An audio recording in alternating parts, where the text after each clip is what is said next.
إن الحمد لله نحمده ونستعينه ونستغفره ونعوذ بالله من شرور أنفسنا وسيئات أعمالنا من يهده الله فلا مضل له ومن يضلل فلا هادي له وأشهد أن لا إله إلا الله وحده لا شريك له وأشهد أن محمدا عبده ورسوله لا نبي بعده ونصلي ونسلم على نبينا محمد وعلى آله وصحبه ومن سار على نهجه وجاهد في سبيله إلى يوم الدين. فيا أيها الحاضرون ويا عباد الله أوصيكم ونقصي بتقوى الله وطاعته فقد فاز المتقون. فقال تعالى في كتابه الكريم وهو أصدق القائلين: أعوذ بالله من الشيطان الرجيم يا أيها الذين آمنوا اتقوا الله حق تقاته ولا تموتن إلا وأنتم مسلمون. أما بعد، فإن أصدق الحديث كتاب الله وخير الهدي هدي محمد صلى الله عليه وسلم وشر الأمور محدثاتها وكل محدثة بدعة وكل بدعة ضلالة. Ma'asyiral muslimin, jamaah salat Jumat para undangan Allah Subhanahu wa taala. Alhamdulillah, kita bersyukur kepada Allah sebaik-baik syukur kita. Tak henti-hentinya senantiasa kita perbaharui, senantiasa kita tingkatkan seiring nikmat yang Allah berikan kepada kita, rahmat, kasih sayang, karunia yang Allah berikan kepada kita. Tidak henti-hentinya, setinggi itu kita bersyukur kepada Allah Subhanahu wa taala. Kita memantapkan hati kita, kita meyakininya bahwa Dialah Allah sebaik-baik pemberi rizki buat kita. Dibuktikan dengan kita mampu menyambut panggilan seruan undangan Allah Subhanahu wa taala pada hari ini. Idza nudiya lis-salati min yaumil jumu'ah fas'au ila dzikrillahi wa dzarul bai'. Apabila telah dikumandangkan azan untuk salat Jumat, maka bersegeralah kita berzikir kepada Allah. Maka kita bersyukur termasuk orang-orang yang dapat meninggalkan aktivitas kesibukan kita untuk hadir di tempat ini karena kita meyakini Dialah Allah khairur raziqin, sebaik-baik pemberi rizki, dan bahwa apa yang akan Allah berikan kepada kita nilainya khairun minal lahwi wa minat tijarah. Nilainya lebih mahal, lebih banyak, lebih mulia dari berbagai macam bentuk bisnis apapun, perniagaan apapun, kesenangan apapun, hiburan, permainan apapun. Maka karunia dari Allah Subhanahu wa taala khairun, lebih baik. Mudah-mudahan duduknya kita sementara di tempat ini guna dan manfaatnya kita rasakan terus hingga ke yaumul hisab. Ma'asyiral muslimin, jamaah salat Jumat para undangan Allah Subhanahu wa taala. Bagi hamba yang meyakini bahwa tugas hidupnya adalah liya'budullaha mukhlishina lahuddin, bahwa tugas hidup kita adalah menyembah, mengabdi, taat kepada Allah Subhanahu wa taala dengan ikhlas, hunafa, tidak berbuat syirik, bahwa tugas kita adalah liya'buduni, untuk menyembah kepada Allah Subhanahu wa taala, maka sudah sepantasnya, sudah sepatutnya semua waktu, semua potensi yang ada dalam diri kita sibukkan, kita curahkan hari-hari, waktu-waktu yang tersisa dari umur kita ini dalam rangka kita memberikan persembahan yang terbaik, ketaatan kita kepada Allah Subhanahu wa taala. Namun bagaimana caranya dan faktanya? Kebanyakan manusia dalam menyembah Allah Subhanahu wa taala sering melakukannya setengah-setengah, sering melakukannya tidak totalitas, tanggung-tanggung. Padahal yang diinginkan oleh Allah Subhanahu wa taala, ketaatan dari kita ada ketaatan yang paripurna, ketaatan yang totalitas, menjadikan Allah di atas segala-galanya. Untuk hal ini, para jamaah sekalian, Allah Subhanahu wa taala banyak mengungkapkan di dalam Al-Qur'an cara untuk mengingatkan kita manusia akan hal ini ketika kita memberikan ketaatan kepada Allah, memberikannya secara totalitas. Salah satu yang disebutkan dalam Al-Quran yaitu pada surat Al-Adiyat. pada surat Al-Adiyat.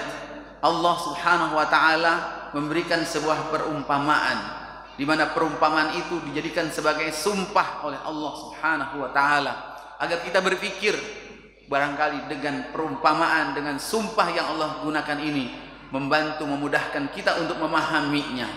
Allah mengatakan, a'udzubillahi minasyaitonir rajim. Bismillahirrahmanirrahim. Wal 'adiyati dhabha fal muriyati qadha فالمغيرات صبحا فأثرن به نقعا فوسطن به جمعا إن الإنسان لربه لكنود. Allah Subhanahu wa taala dalam surat ini bersumpah dengan salah satu makhluknya, yaitu yang disebut dengan kuda perang.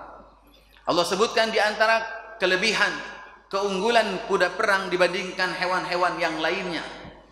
Ada 5 sifat yang disebutkan dalam ayat ini, yaitu yang pertama adalah al-'adiyati dhabha, bahwa kuda perang itu kalau dia berlari, larinya amat sangat kencang sekali. Al-'adiyat, lari yang melampaui batas kencangnya, sampai dhabha, sampai dia mengeluarkan hembusan nafas yang keluar karena terlampau keras tenaga yang dia keluarkan. Kalau dalam bahasa kitanya adalah apa itu, ngos-ngosan. Nah, kuda kalau sudah sampai mengeluarkan nafas seperti itu, tandanya dia sudah memberikan totalitas kekuatannya. Al-'adiyati dhabha, larinya begitu kencang. Fal muriyati qadha, dan dia menunjukkan potensi yang ada dalam dirinya, yaitu kekuatannya. Saking kencang larinya, maka kakinya, tapal kuda kakinya itu sampai memercikkan api.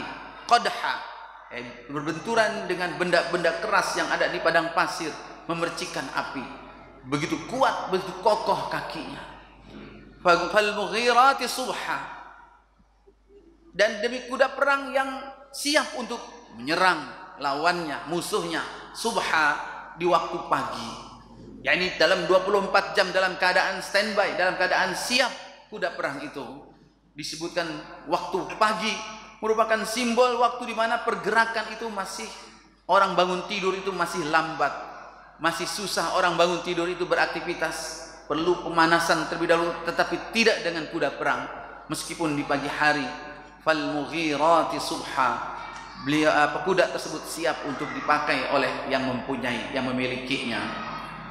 Fa atharna bihi naq'a, lalu kemudian dia siap dipakai untuk apa saja, untuk satu buah strategi perang, meski itu hanya sekedar untuk mengepulkan debu. Fa'atharna bihi naq'a, diajak berputar-putar, tujuannya apa?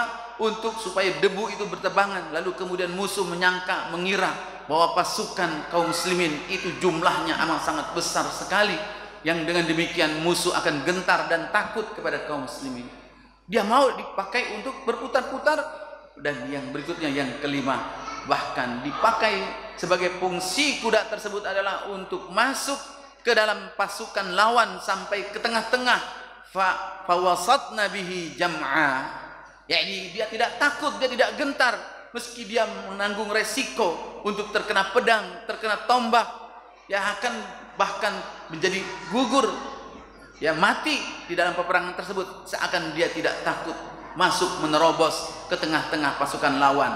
5 sifat ini disebutkan oleh Allah Subhanahu wa taala adalah sifat yang tidak dimiliki oleh binatang manapun.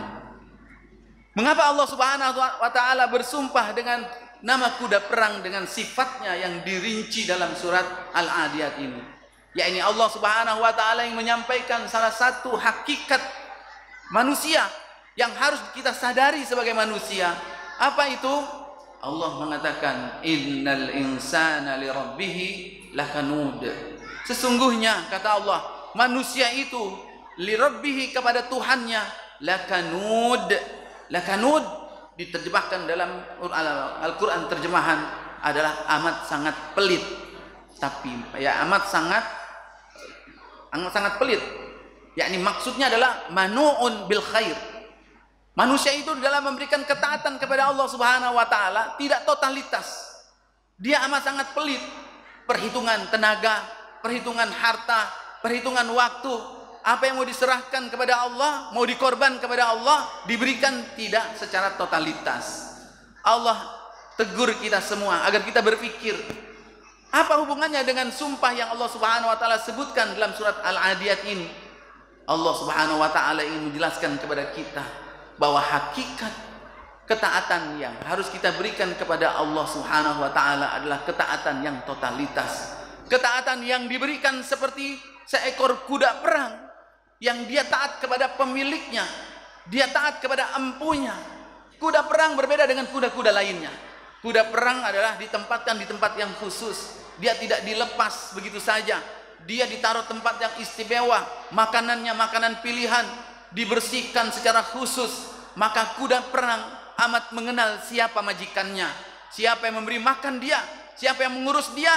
Maka kepada majikannya lah dia akan patuh, dia akan taat secara totalitas. Ma'asyiral muslimin, jamaah salat Jumat, para undangan Allah Subhanahu wa taala. Meskipun secara umum kita lihat binatang apapun itu akan tunduk, akan taat kepada siapa saja memberi makan kepada dia. Anjing, kepada siapa dia taat? Kepada majikannya, karena majikannya memberi makan. Buaya sekarang sekalipun kita lihat, macan, ya harimau sekalipun sekarang tunduk kepada siapa yang memberi makan kepada dia. Secara umum sebenarnya sama saja dengan binatang-binatang yang lainnya. Tapi kenapa kuda perang yang disebutkan oleh Allah Subhanahu wa taala? Ya ini karena ada yang tidak bisa dilakukan oleh binatang-binatang yang lainnya, dan itu hanya bisa dilakukan oleh kuda perang, yaitu dalam memberikan ketaatan kepada majikannya sampai dia harus masuk ke tengah-tengah pasukan lawan, dirinya beresiko, dia mampu mentaatinya. Bagaimana dengan manusia?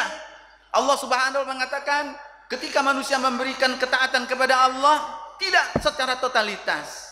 Dan Allah katakan wa innahu ala dzalika lasyahid. Sesungguhnya manusia mengetahui akan hal ini. Yaitu mengetahui apa maksudnya para jemaah?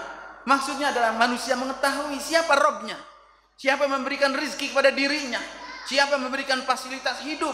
Dia tahu kepada siapa seharusnya dia memberikan ketaatan, yaitu kepada Rabbnya. Sebagaimana kuda tahu kepada siapa dia memberikan ketaatan.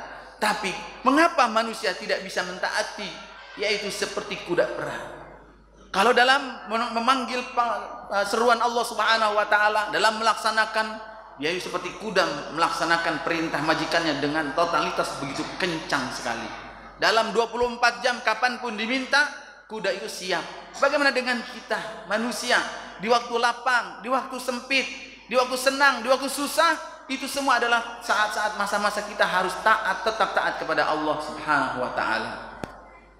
Di waktu subuh, di waktu di mana pergerakan melambat karena baru istirahat, baru tidur, begitu bangun, tetapi kuda perang siap dipakai untuk mentaati Allah Subhanahu wa taala.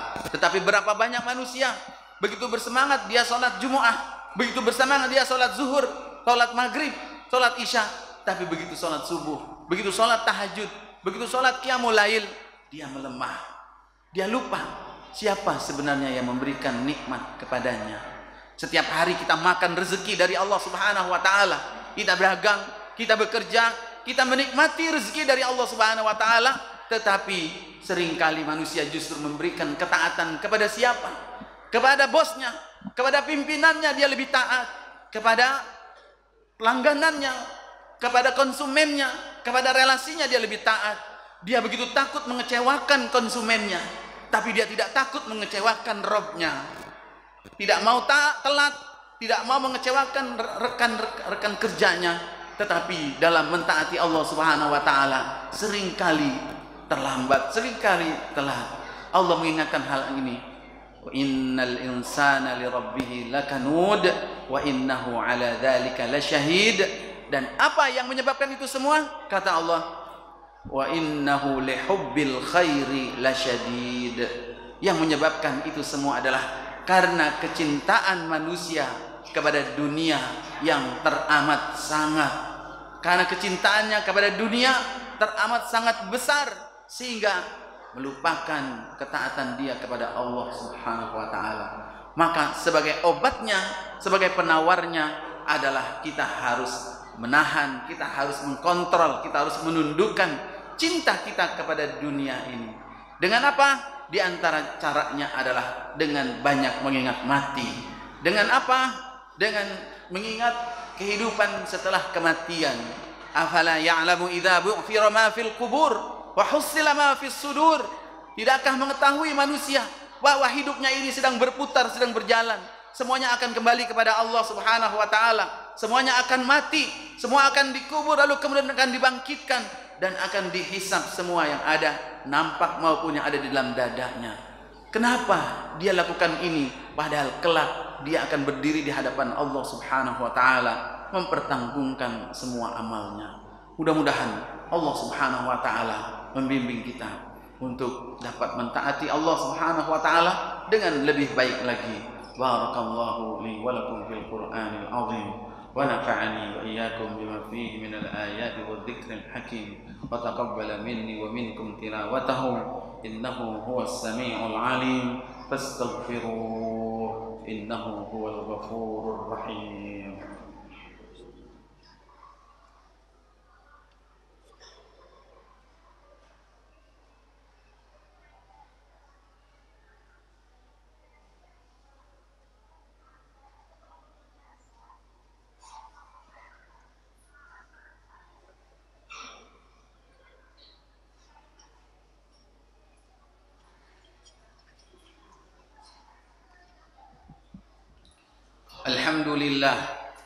الحمد لله الذي أرسل رسوله بالهدى ودين الحق ليظهره على الدين كله وكفى بالله شهيدا وأشهد أن لا إله إلا الله وحده لا شريك له وأشهد أن محمدا عبده ورسوله لا نبي بعده ونصلي ونسلم على نبينا محمد وعلى آله وصحبه أجمعين.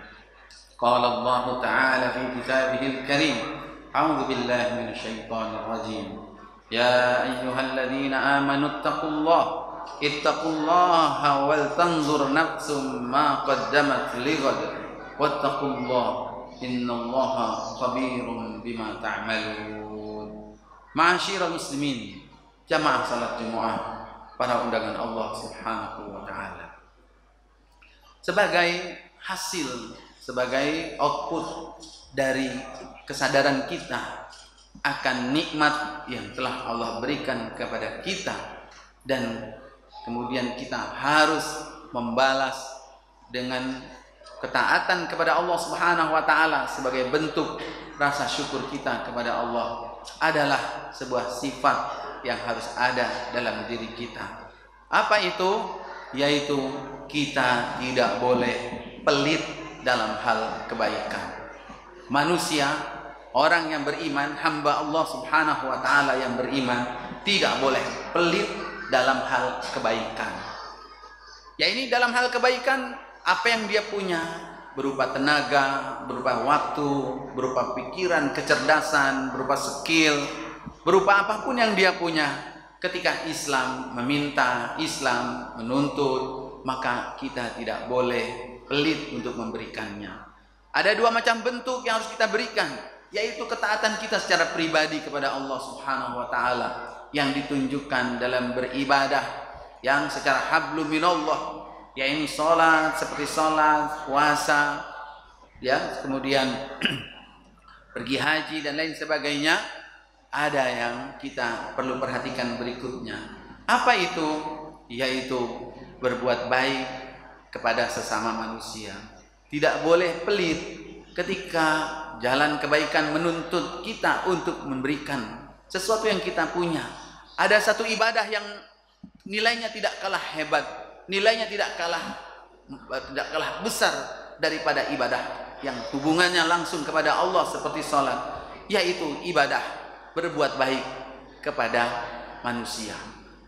Rasulullah SAW banyak dalam hadisnya memberikan gambaran bahwa seseorang yang dia keluar untuk menolong, untuk membantu urusan saudaranya, itu lebih dicintai oleh Allah daripada seseorang sholat 1000 rakaat, sholat sekian rakaat seperti diantaranya.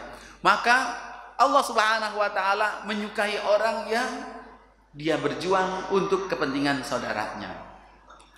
Ma'asyiral muslimin, jamaah salat Jumat, para undangan Allah Subhanahu wa taala.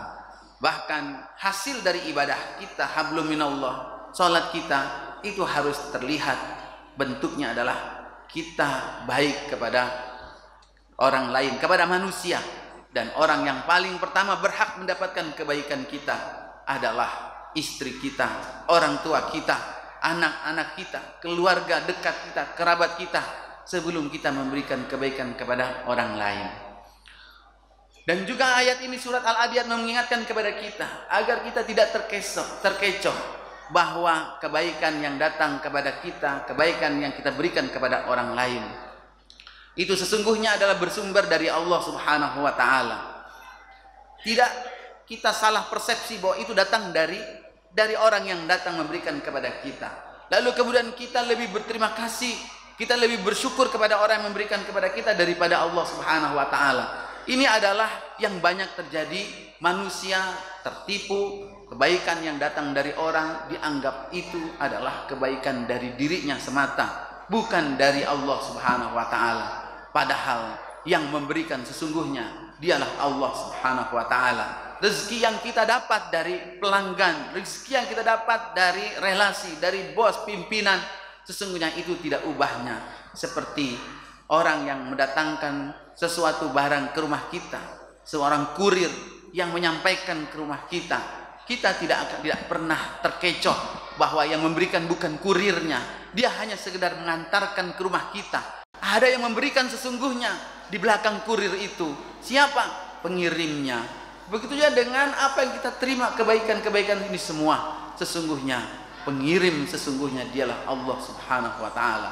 Kalau kita taat, kita berbuat baik kepada yang datang menghantarkan kepada kita, tentu kita harus lebih taat lagi kepada pengirimnya. Dialah Allah Subhanahu wa taala. Banyak sekali Allah Subhanahu wa taala dalam Al-Qur'an menceritakan, menyebutkan ayat bahwasanya Allah lah yang telah menundukkan bumi ini untuk manusia. Di antaranya dalam Al-Qur'an surat Al-Baqarah ayat 29, ayat 28. Huwallazi khalaqalakum ma fil ardi jami'a. Dialah Allah Subhanahu wa taala yang telah menciptakan semua yang ada di muka bumi ini buat kalian semua. Maka kita manusia hanya mengolahnya sampai kepada kita, tapi pemilik sesungguhnya, pemberi sesungguhnya dialah Allah Subhanahu wa taala. Mudah-mudahan kita tidak terkecoh dengan orang yang datang kepada kita memberikan kebaikan yang sifatnya sementara, padahal sesungguhnya dia datangnya dari Allah Subhanahu wa taala. Mudah-mudahan Allah Subhanahu wa taala membimbing kita. Rabbana la tuzigh qulubana ba'da idh hadaitana wa hab lana min ladunka rahmah innaka antal wahhab. Allahumma ighfir lil muslimin wal muslimat wal mu'minin wal mu'minat al ahya'i minhum wal amwat innaka sami'un qaribun mujibud da'wat wa ya qadhiyal hajat. Allahumma a'izzal islam wal muslimin وأذل الشرك والمشركين ودمر أعداءك أعداء الدين واحمِ حوزة الإسلام يا رب العالمين.